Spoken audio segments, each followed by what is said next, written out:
നടൻ വിജയുടെ റാലിയിൽ നടന്ന അപകടത്തിലെ ദൃശ്യങ്ങളാണ് നമ്മളിപ്പോൾ കണ്ടുകൊണ്ടിരിക്കുന്നത്.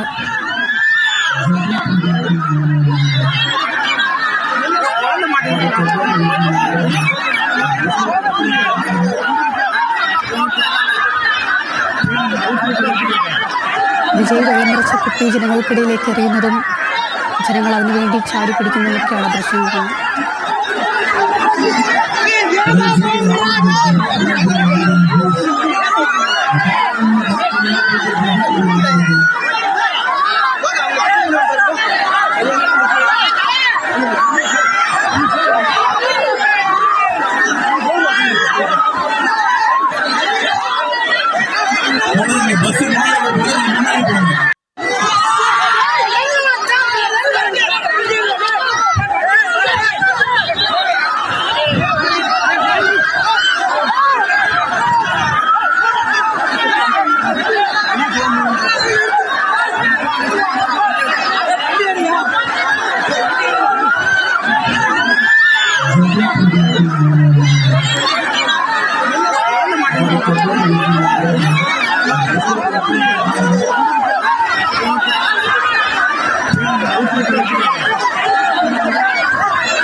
സുജിത്, സത്യത്തിൽ ഈ ഒരു മഹാദുരന്തം ആരുടെ ഭാഗത്തു നിന്നുണ്ടായ ഒരു പിഴവാണെന്ന് നമുക്കിപ്പോഴും പറയാൻ പറ്റില്ല. പക്ഷേ ഈ ഒരു ദൃശ്യങ്ങളിൽ നമുക്ക് മനസ്സിലാക്കാൻ സാധിക്കുന്നത് വിജയ് അത്തരത്തിലൊരു ബോട്ടിൽ ആളുകൾക്കിടയിലേക്ക് എറിഞ്ഞു കൊടുത്തത് കൊണ്ടാണ് ഇത്തരത്തിൽ വലിയൊരു അപകടമുണ്ടായത്. ആളുകളുടെ ആ തിക്കും തിരക്കുമാണ് ഈ ഒരു വലിയ വിപത്തിലേക്ക് കാര്യങ്ങൾ എത്തിച്ചതെന്നല്ലേ നമുക്ക് മനസ്സിലാക്കാൻ സാധിക്കുന്നത്. ഈ ദൃശ്യങ്ങൾ മാത്രം കണ്ടുകൊണ്ട് നമുക്ക് അങ്ങനെ ഒരു ജഡ്ജ്മെൻറ്റിലേക്ക് ഇപ്പോൾ എത്താൻ പറ്റില്ല. പക്ഷേ നിശ്ചയമായും വിജയ് അവർക്കിടയിലേക്ക് എറിഞ്ഞു കൊടുത്ത കുടിവെള്ള കുപ്പികൾ കൈക്കലാക്കാൻ വേണ്ടിയിട്ട് വലിയ തിക്കും തിരക്കും അവിടെ ഉണ്ടായിട്ടുണ്ടാവാം. നിശ്ചയമായും അത് ഈ അപകടത്തിൻ്റെ ആക്കം കൂട്ടിയേക്കാം. മാത്രവുമല്ല, ഈ ഒരു സ്റ്റാമ്പേഡ് തുടങ്ങിയതിന് ശേഷമാണ് ദൃശ്യങ്ങൾ കൃത്യമായി നമുക്ക് നോക്കിയാൽ മനസ്സിലാവുക. ഈ സ്റ്റാമ്പേഡ് തുടങ്ങിയതിന് ശേഷമാണ് വിജയ് അവിടേക്ക് കുടിവെള്ളം എറിഞ്ഞു കൊടുക്കുന്നത്. അതിനിടയിൽ ആംബുലൻസ് വിളിക്കൂ എന്നൊക്കെ അദ്ദേഹം പറയുന്നത് കേൾക്കാം. ആ ലൈവ് സ്ട്രീമിങ്ങിൻ്റെ ഒരു 26-ാമത്തെയോ 27-ാമത്തെയോ മറ്റോ മിനിറ്റിലാണ് അത് സംഭവിക്കുന്നത്. സ്വാഭാവികമായും വിജയ് എറിഞ്ഞ കുടിവെള്ള കുപ്പികൾ കൈക്കലാക്കാൻ വേണ്ടി ആളുകൾ അവിടേക്ക് വന്ന് മറിഞ്ഞിട്ടുണ്ടാവാം. നേരത്തെ നമ്മൾ മനസ്സിലാക്കിയതനുസരിച്ച് നമ്മുടെ ന്യൂസ് തമിഴ് ചാനലിൻ്റെ റിപ്പോർട്ടർ അവിടെ നിന്ന് പറഞ്ഞതനുസരിച്ച് ഈ കാരവാനിൻ്റെ ഒരു ഭാഗത്ത്, കുറച്ച് ദൂരത്തായിട്ടുള്ള ഒരു ഭാഗത്തേക്ക് ഉള്ള ഒരു ബൈക്ക് മറിഞ്ഞു വീഴുന്നു. അദ്ദേഹം മനസ്സിലാക്കിയ ഭാഗമാണത്. ഇത് വലിയൊരു പ്രദേശമാണ്, 1.5 ലക്ഷം ആളുകൾ വന്നു എന്നാണല്ലോ പറയുന്നത്. അതുകൊണ്ട് പല ഭാഗങ്ങളിലും പല രീതിയിൽ ഈ ദുരന്തം സംഭവിച്ചിരിക്കാം. നാളെ രാവിലത്തേക്കൊക്കെ അതിൻ്റെ അല്ലെങ്കിൽ പോലീസ് ബ്രീഫിങ്ങോ മറ്റും കൂടി വരുമ്പോഴേ കൃത്യമായിട്ട് എന്താണ് സംഭവിച്ചതെന്നറിയൂ. നമ്മുടെ റിപ്പോർട്ടർ അദ്ദേഹം കണ്ട കാര്യം, അദ്ദേഹം അന്വേഷിച്ചറിഞ്ഞ കാര്യം പറയുന്നത്, ഒരു ബൈക്ക് മറിഞ്ഞ് വീഴുന്നു. ആ ബൈക്കിന് താഴെ ഒരു 3-4 പേർ പെട്ടുപോകുന്നുണ്ട്. ഈ ബൈക്ക് മറിഞ്ഞ് വീണതിൻ്റെ മുകളിലേക്ക് ഏറെ പേർ മറിഞ്ഞു വീഴുന്നു. അപ്പോൾ അവിടെ ഒരു ഗ്യാപ്പ് ഉണ്ടാകുന്നു. അപ്പോൾ ആളുകൾ ഇങ്ങനെ തിക്ക് പാക്ഡായിട്ട് നിൽക്കുകയാണല്ലോ, തൊട്ട് നിൽക്കുകയാണ്. നിൽക്കാൻ കൂടി സ്ഥലമില്ലാത്ത അവസ്ഥ. അപ്പോൾ ആ ഗ്യാപ്പിലേക്ക് ആളുകൾ കൂട്ടത്തോടെ മറിഞ്ഞു വീഴുന്നു. 100 കണക്കിന് ആളുകൾ പെട്ടെന്ന് മറിഞ്ഞു വീഴുന്ന ഒരവസ്ഥയുണ്ടാകുന്നു. അതിൻ്റെ അടിയിൽ പെട്ടവരൊക്കെ ഇങ്ങനെ അസ്ഥിയും തലയും ഒക്കെ നുറുങ്ങി അവയവങ്ങൾക്കൊക്കെ ക്ഷതമേറ്റ് ദാരുണമായി മരിക്കുന്ന ഒരവസ്ഥ ഉണ്ടാകുന്നു എന്നാണ് ന്യൂസ് തമിഴിൻ്റെ റിപ്പോർട്ടർ അല്പം മുമ്പ് അവിടെ നിന്ന് റിപ്പോർട്ട് ചെയ്തത്. അത് ശരിയായിരിക്കാം. അതിന് സമാനമായ സംഭവങ്ങൾ ഈ ഗ്രൗണ്ടിൻ്റെ പല ഭാഗത്തും ഒരുപക്ഷെ ആവർത്തിച്ചിട്ടുണ്ടാകാം. ഇതിൻ്റെ ഇടയിലേക്ക് ആളുകൾ ശ്വാസം കിട്ടാതെ ഫെയിൻറ്റ് ചെയ്ത്, അതായത് ശ്വാസം കിട്ടാതെ കുഴഞ്ഞു വീഴുന്നു, മയങ്ങി വീഴുന്ന അവസ്ഥയുണ്ടാകുന്നു. ആ സ്ഥലത്തേക്കാണ് വിജയ് കുപ്പികൾ എറിഞ്ഞത് എന്നാണ് കേൾക്കുന്നത്. മറ്റൊരു കാര്യം, ഈ അപകടത്തിൽപ്പെട്ട ആളുകൾക്കിടയിൽ ഗർഭിണികളടക്കം ഉണ്ട് എന്നുള്ള വാർത്തകളൊക്കെ വരുന്നുണ്ട്. ദാരുണമായ, ഹൃദയഭേദകമായ, കേൾക്കുമ്പോൾ തന്നെ തലമരവിക്കുന്ന വാർത്തകളാണ് ഓരോ നിമിഷവും അവിടുന്ന് വന്നുകൊണ്ടിരിക്കുന്നത്. പിഞ്ചു കുഞ്ഞുങ്ങൾ അപകടത്തിൽപ്പെട്ടിട്ടുണ്ടെന്ന് പറയുന്നു. ഈ മരിച്ചവരാരൊക്കെയാണ്, അവരുടെ പേര് വിവരങ്ങൾ ഏതായാലും ഇപ്പോൾ പുറത്തുവിട്ടിട്ടില്ല. ആശുപത്രിയിൽ മന്ത്രിമാരടക്കം തേങ്ങിക്കരയുന്നത് ദൃശ്യങ്ങളിൽ നമുക്ക് കാണാം. 2 മണിയോടെ സ്റ്റാലിൻ ഇവിടെ എത്തുമെന്നാണ് അറിയുന്നത്. സ്റ്റാലിൻ ചെന്നൈയിൽ നിന്ന് പുറപ്പെട്ടു കഴിഞ്ഞു. മുഖ്യമന്ത്രി 2 മണിയോടെ ദുരന്ത സ്ഥലത്ത് അല്ലെങ്കിൽ ആശുപത്രിയിലേക്കായിരിക്കും നിശ്ചയമായും അദ്ദേഹം ആദ്യം എത്തുക. മരിച്ചവർക്ക് 10 ലക്ഷം രൂപ നഷ്ടപരിഹാരം പ്രഖ്യാപിച്ചിട്ടുണ്ട്. അത് പോരാ, അതിന് നഷ്ടപരിഹാരം കൂട്ടണം എന്ന് VCK നേതാവ് തിരുമാവളവൻ MP ആവശ്യപ്പെട്ട വാർത്ത ഇതിൻ്റെ വരുന്നുണ്ട്. മാത്രമല്ല സ്റ്റാലിനെതിരെ കേസെടുക്കണമെന്ന് VCK നേതാവും MP-യുമായ തിരുമാവളവൻ, അദ്ദേഹം DMK സഖ്യകക്ഷിയും സ്റ്റാലിൻ്റെ ഏറ്റവും അടുത്ത ഒരു സഖ്യകക്ഷി നേതാവും ഒക്കെ കൂടിയാണ്. DMK തന്നെ സ്റ്റാലിനെതിരെ DMK തന്നെ വിജയ്ക്കെതിരെ കേസെടുക്കണമെന്ന് ആവശ്യപ്പെട്ടിട്ടുണ്ട്. VCK ഇപ്പോൾ ആവശ്യപ്പെടുന്നു. കോൺഗ്രസും മറ്റൊരു സഖ്യകക്ഷിയായ കോൺഗ്രസും ഇത് തന്നെയാണ് ആവശ്യപ്പെട്ടത്. CPIM സ്റ്റാലിൻ്റെ മറ്റൊരു സഖ്യകക്ഷിയാണ് DMK-യുടെ.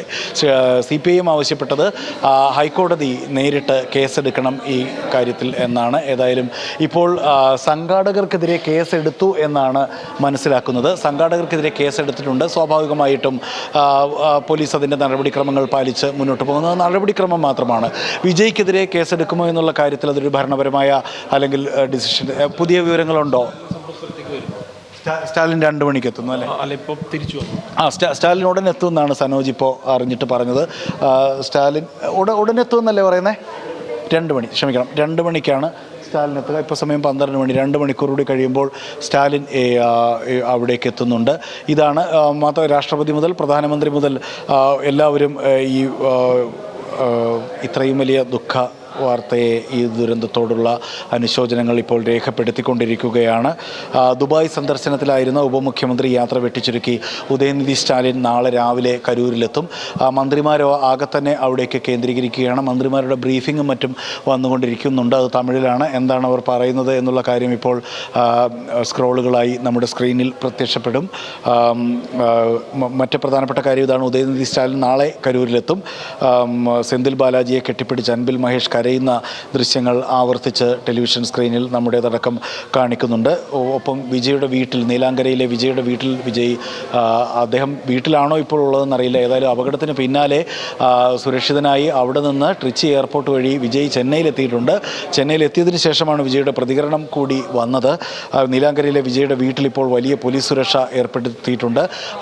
നമ്മുടെ മുഖ്യമന്ത്രി പിണറായി വിജയൻ ആവശ്യമെങ്കിൽ സഹായം നൽകാൻ കേരളം തയ്യാറാണെന്ന് വാഗ്ദാനം ചെയ്ത് പിണറായി വിജയൻ ഇപ്പോൾ MK സ്റ്റാലിന് ഇമെയിൽ സന്ദേശം അയച്ചിട്ടുണ്ട് എന്നാണ് അറിയുന്നത്. കുടുംബാംഗങ്ങളുടെ ദുഃഖത്തിൽ, മരിച്ചവരുടെയും പരിക്കേറ്റവരുടെയും കുടുംബാംഗങ്ങളുടെ ദുഃഖത്തിൽ മുഖ്യമന്ത്രി അനുശോചനം രേഖപ്പെടുത്തിയിട്ടുണ്ട്. ഒപ്പം നമ്മുടെ ആരോഗ്യമന്ത്രി നമ്മുടെ ഒരു ആരോഗ്യ സംഘത്തെ, കേരളത്തിൽ നിന്നുള്ള ഡോക്ടർമാരുടെയും ആരോഗ്യ പ്രവർത്തകരുടെയും ഒരു സംഘത്തെ തമിഴ്നാട്ടിലേക്ക് അയക്കാൻ തീരുമാനിച്ചിട്ടുണ്ട്. ഒരുപാട് പേരുടെ അനുശോചന വാർത്തകൾ പുറത്തു വന്നുകൊണ്ടിരിക്കുകയാണ്. ചെന്നൈയിൽ എത്തിയതിന് ശേഷം വിജയ് പ്രതികരിച്ചത് ടെംപ്ലേറ്റ് സെൻറ്റൻസുകളിലുള്ള ഒരു അനുശോചനമാണെങ്കിൽ കൂടി താങ്ങാനാകാത്ത ദുഃഖത്താൽ താൻ തകർന്നിരിക്കുകയാണ്, പറഞ്ഞറിയിക്കാത്ത ഹൃദയവേദന തനിക്കുണ്ട്. അപകടത്തിൽപ്പെട്ട സഹോദരി സഹോദരന്മാരുടെ കുടുംബത്തിനൊപ്പമാണ് എന്ന് വിജയ് പറയുന്നു. കരൂരിൽ ജീവൻ നഷ്ടപ്പെട്ട സഹോദരി സഹോദരന്മാരുടെ കുടുംബങ്ങളോട് അഗാധമായ അനുശോചനം അറിയിക്കുന്നു. ആശുപത്രിയിൽ ചികിത്സയിൽ കഴിയുന്നവർ എത്രയും വേഗം സുഖം പ്രാപിക്കട്ടെ എന്ന് ഞാൻ ആശിക്കുന്നു, പ്രാർത്ഥിക്കുന്നു എന്ന് വിജയ് പറയുന്നു. ഒപ്പം കേരളത്തിൽ നിന്നുള്ള ടീം അവിടേക്ക് അയക്കാൻ തീരുമാനിച്ച കാര്യം നമ്മൾ അറിഞ്ഞല്ലോ. തിരിച്ചിട്ടുണ്ടോ എന്നുള്ള കാര്യത്തിൽ ഇപ്പോൾ വ്യക്തതയില്ല. ഉടൻ തന്നെ കേരളത്തിൽ നിന്നുള്ള ആരോഗ്യ സംഘവും അവിടേക്ക് തിരിക്കും. കേരളത്തിൻ്റെ എല്ലാ പിന്തുണയും കേരളത്തിൻ്റെ ആരോഗ്യമന്ത്രിയും മുഖ്യമന്ത്രിയും തമിഴ്നാടിന് ഇപ്പോൾ വാഗ്ദാനം ചെയ്തിരിക്കുകയാണ്. നേരത്തെ പറഞ്ഞതുപോലെ മുതിർന്നൊരു പോലീസ് ഉദ്യോഗസ്ഥൻ ഇതിനിടെ പറഞ്ഞിരിക്കുന്നത്, തുറന്ന വേദി എന്ന നിർദ്ദേശം TVK സംഘാടകർ അംഗീകരിച്ചില്ല. വിജയൻ്റെ പാർട്ടിയാണ് TVK. ആളുകൾ വിജയുടെ വാഹനത്തിനൊപ്പം നടന്ന് തളർന്നു. കുടിവെള്ളമടക്കം അടിസ്ഥാന സൗകര്യങ്ങളൊന്നും അവിടെ ഉണ്ടായിരുന്നില്ല. കുട്ടികൾ, കുഞ്ഞുങ്ങൾ, ഗർഭിണികളായ സ്ത്രീകളൊക്കെ അടക്കം വിജയിനെ ഒരു നോക്ക് കാണാൻ വേണ്ടി അവിടെ എത്തിയിട്ടുണ്ടായിരുന്നു. അതിനിടയിലാണ് ഈ ദുരന്തം സംഭവിക്കുന്നത്. ഉച്ചയ്ക്ക് 1 മണിയോടെ 1:30 ഈ പരിപാടി നടക്കുമെന്നാണ് ആദ്യം അറിയിച്ചിരുന്നത്. രാവിലെ 10 മണി മുതൽ തന്നെ ഇവിടെ വലിയ തോതിൽ ആൾക്കൂട്ടം എത്തിച്ചേർന്നിട്ടുണ്ടായിരുന്നു. അതിലും 2-3-4 മണിക്കൂർ താമസിച്ചാണ് ഈ പരിപാടി തുടങ്ങിയത്. വിജയുടെ തുറന്ന ഈ കാരവാൻ വാഹനത്തിൻ്റെ മുകളിൽ കയറി നിന്നും അതിൻ്റെ മുൻ വിൻഡോയിലൂടെയും മറ്റും അദ്ദേഹം അഭിസംബോധന ചെയ്യുന്നതൊക്കെ നമ്മൾ കാണുന്നുണ്ടായിരുന്നു ആൾക്കൂട്ടത്തെ. അങ്ങനെ ഈ ആൾക്കൂട്ടത്തിനൊപ്പം ആൾക്കൂട്ടം അനുഗമിച്ചുകൊണ്ട് തന്നെയാണ് ഈ വിജയുടെ വാഹനം ഈ സമ്മേളന സ്ഥലത്തേക്ക് എത്തുന്നത്. അതോടൊപ്പം ഈ വലിയ തിക്കിലും തിരക്കിലും ആളുകൾ നടന്ന് കുഴഞ്ഞ് തളർന്നിരുന്നു. അവിടെ എത്തുമ്പോഴേക്കും കുടിവെള്ളം പോലും ഏർപ്പെടുത്തിയിരുന്നില്ല, ആവശ്യത്തിനല്ല ഏർപ്പെടുത്തിയിരുന്നില്ല. ഇത്ര വലിയ ആൾക്കൂട്ടമാണല്ലോ, അവർക്കെങ്ങനെ കുടിവെള്ളവും മറ്റ് സാനിറ്റേഷൻ സൗകര്യങ്ങളും ഒന്നും ഏർപ്പെടുത്തിയിരുന്നില്ല അവിടെ. അങ്ങനെ പരിപൂർണമായും പിടിപ്പുകേടിൻ്റെയും സംഘാടന പിഴവിൻ്റെയും ഒരു സ്ഥലമായിരുന്നു അവിടെ ആ ദുരന്തം, പറഞ്ഞറിയിക്കാനാവാത്ത വ്യാപ്തിയിലുള്ള ആ ദുരന്തം സംഭവിച്ചിരിക്കുന്നു. ഇപ്പോഴും എത്ര പേർ മരിച്ചു എന്നുള്ള കാര്യത്തിലൊരു പൂർണ്ണ വ്യക്തത, അതായത് 36 പേർ മരണപ്പെട്ടിട്ടുണ്ട്. പക്ഷേ ആ മരണസംഖ്യ ഉയർന്നേക്കാം. കാര്യം വലിയ തോതിൽ പരിക്കേറ്റ, മരണത്തോട് മല്ലടിക്കുന്ന ഒരുപാട് പേർ ഇപ്പോൾ കരൂർ മെഡിക്കൽ കോളേജ് ആശുപത്രിയിലടക്കം ചികിത്സയിലുണ്ട്.